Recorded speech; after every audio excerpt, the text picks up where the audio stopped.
50,000 years before humans invented money. 70,000 years before religion appeared. One tool of domination was already running. Not a weapon, not an institution, not technology. Language. Whoever names, rules. This is the base code of every domination protocol. Let me pull 3 pieces of evidence. Evidence 1, the right to name is the right to rule.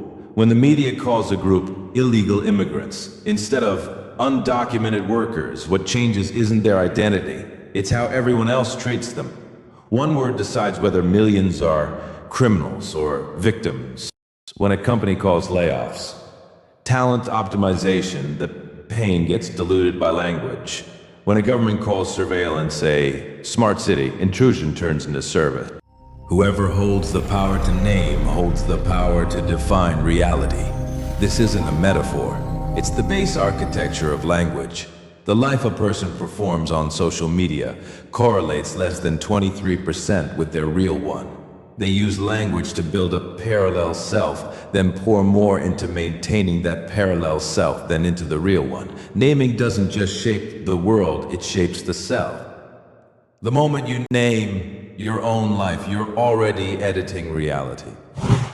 When a company renames mandatory overtime as voluntary overtime, you lose any ground to protest. Because no one can protest what they did voluntarily. Same thing, just one word change, and your resistance is confiscated before it starts. Evidence 2, language decides what you can think. It's called the Sapir-Whorf hypothesis. Your language sets the limits of your cognition.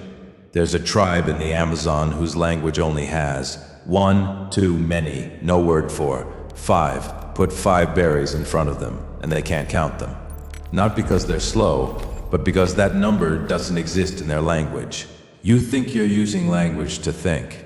Actually, language is deciding what you're able to think. Control the vocabulary, and you control the limits of cognition.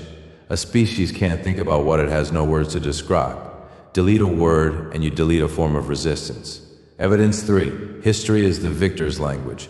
Whoever writes history decides what counts as truth. The same act. When our side does it, it's intelligence. When they do it, it's espionage. The same war, the side that suffered it, calls it the Opium War.